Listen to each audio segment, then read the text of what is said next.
Dealing with issues as they arise is a key part of any successful project, whether a minor correction or a major overhaul. However, this can often be easier said than done. Nowhere is this more poignant than Formula 1, where a matter of millimeters mean milliseconds. Milliseconds make up positions, and positions make up championships. But with the micro adjustments making all the difference, deviating too far away from a successful model can make it an insurmountable task to rediscover the success of yesteryear. Not only that, but those tasked with guiding an F1 team to renewed success are human too, and maybe pushing against the current or even the wrong way entirely, and nowhere is the general befuddlement related to times of change clearer than at Mercedes. And before you say it, the reason they're more poignant than Alpine is Mercedes are trying to fix an F1 car, not a lawnmower disguised as one. The Brackley team wrangles not only with the exit of their talismanic driver as Lewis Hamilton departs to Ferrari at the end of the year, but also a steadying of the engineering aspect of the team following the failed Mike Elliott experiment. Hamilton's claims of not being listened to over the course of the W14's development were previously put down to the engineering pariah that was ousted from the team. However, it seems like the reintroduction of old dog James Allison has so far not set Hamilton's mind at ease with any new tricks. Or could it be that all along a consistent issue has been with the team since 2021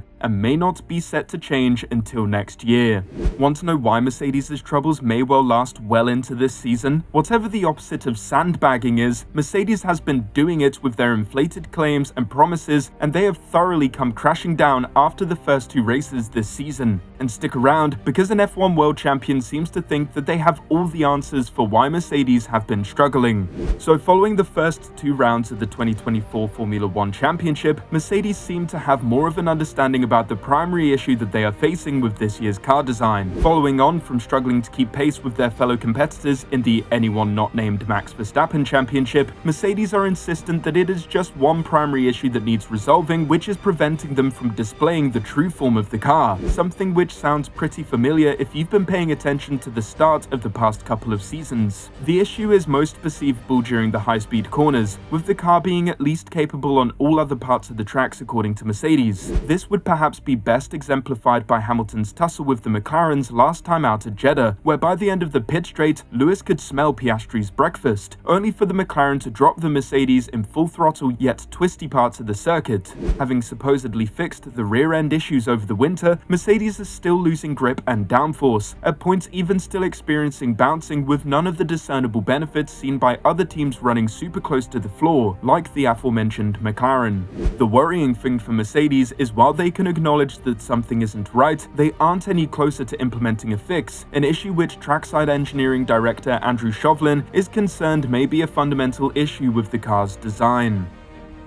But the learning point of it is that when you change things, you can see the differences. So one car making changes, you can see how it performs run to run. We can also look at the global performance of the two cars, but fundamentally the limitations we had in qualifying and the race, they were broadly the same for both. So it's telling you that it's not a small difference. It's not a tiny bit of camber or spring or bar here and there. It's something more fundamental that we need to dig into and understand.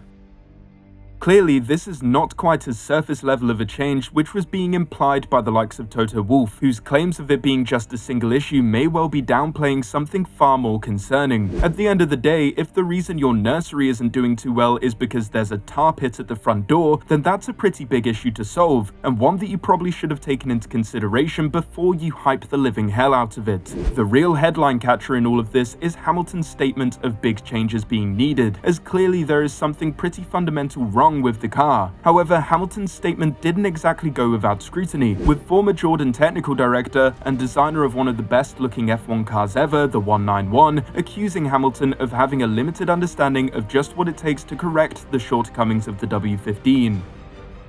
After the race, Hamilton said that big changes need to be made to the car. He mentioned that the other teams around them still have different concepts, but Hamilton is talking about what you can see. The critical part on these cars is the underfloor, and Hamilton does not know what the other teams are doing there. What you can see is not necessarily what makes the car work. He seems to be of the frame of mind that if Mercedes make their car look like a Red Bull, it will go as fast as one. It will not. The W15 needs a lot more work than the visual concept, but the worry is that they still don't understand what the ground effect car needs.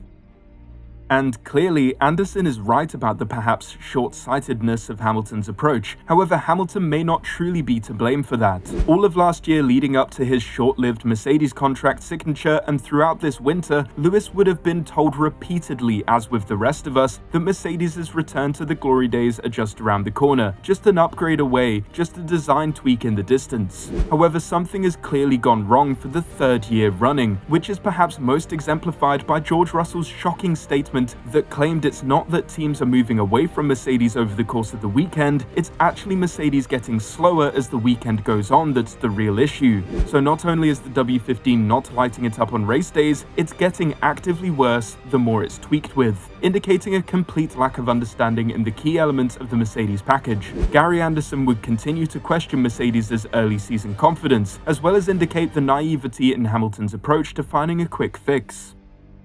The fact that, again, as in 2022, both drivers have diverged in their setups as the weekend went on is not a good sign. Hamilton has gone back to his 2022 approach of trying to find the magic bullet with setup that he hopes will find half a second out of nowhere. They are clearly still experimenting with the car, but I do not think the solution and a performance leap from nowhere is in the car anymore.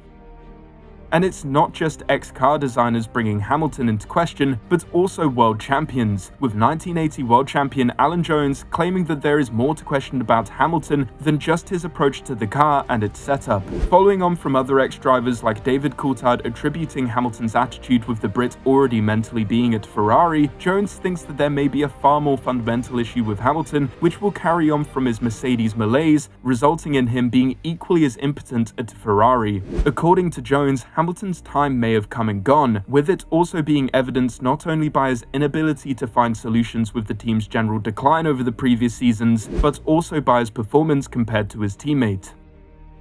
I don't know whether Hamilton going to Ferrari is going to be the be-all and end-all of what Ferrari needs. Okay, it was good because when he signed for Ferrari, their share price went up by about $20 billion or something, but at the end of the day, Lewis has really got to start to pull his finger out a little bit, quite frankly. George Russell is now starting to give him a bit of a hiding now most times, and the more that goes on, the more that will play on him. Following on from this, when asked if he believed that Hamilton's peak had been and gone, Alan Jones replied, "I think so, yes." While a pretty brutal opinion from the Aussie, it's not necessarily one that has been proved wrong. So far this season, Lewis is being pretty comprehensively beaten by George Russell and is yet to show any indication of competing with his counterpart. While yes, the season is still young, it seems that one side of the garage is handling the tumult far easier than the other. Russell seems to have more of a grip on taming the W15 than Hamilton, but following his statement regarding the car moving backwards across the weekend, it's hard to believe that anyone at Mercedes is having a particularly good time this year. At the end of the day, a lot of this season may prove to be a slow burn in regards to car development, as teams will be taking their time preparing themselves for 2025, where they will turn their attention firmly onto the 2026 regulations. All it could take is one firm tweak for a car to launch forward in the standings, but by the time you get to where Red Bull are right now, they may well be another 2/10 down the road.